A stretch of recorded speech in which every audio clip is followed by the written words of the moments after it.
You know, when I read this story, I was actually looking at the age of the people we are talking about here. They said these days that it's young people that are running after wealth. Nobody wants to follow the right process. But here we have 57, 50 something, 50 something. There is no 40 above. What do you have to say this? And a pastor is involved. Well, it might just be a mere speculation, but we don't know. What do you think about this story? Well, I am one person who is not excited about somebody being a pastor in Nigeria.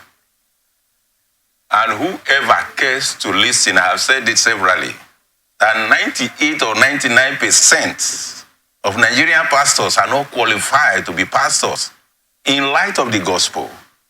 Nigerians don't read the Bible. But do you have to judge him because of one person? It's what I'm telling you.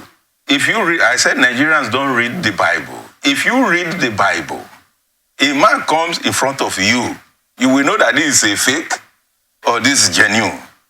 That's what I'm telling you. So, what we are saying, we are not surprised that pastors can be found with the score of human beings to make money. I'm not surprised. There's one of our friends who is a journalist from the Church of Christ. He made one video, The Dying Truth.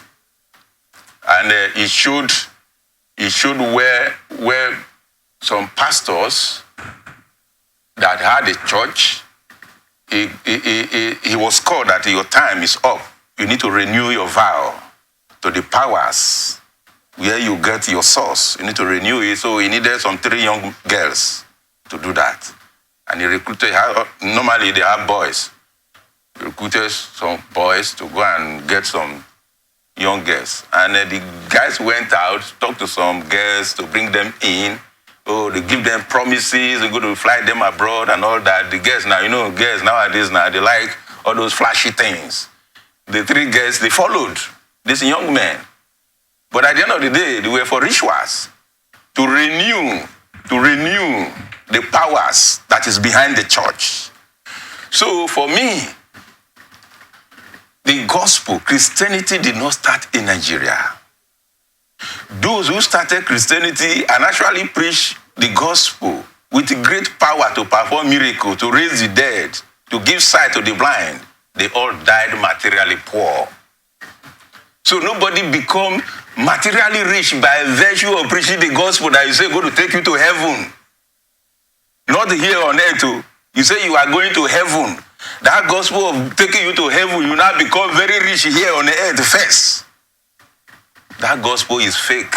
But it is said that the greatest gift that God has given human is actually human. So if you impact life, don't you think that blessings will return? What is the impartation on human? What is the gospel here? The gospel Jesus preached and he was killed. Was it the gospel that romance people? The gospel Peter preached and he was killed. The gospel Paul preached and he was beaten from community to community. Was it the gospel that romance people? So the gospel that Jesus preached, that is taking one to heaven, is not the one that romance sinners.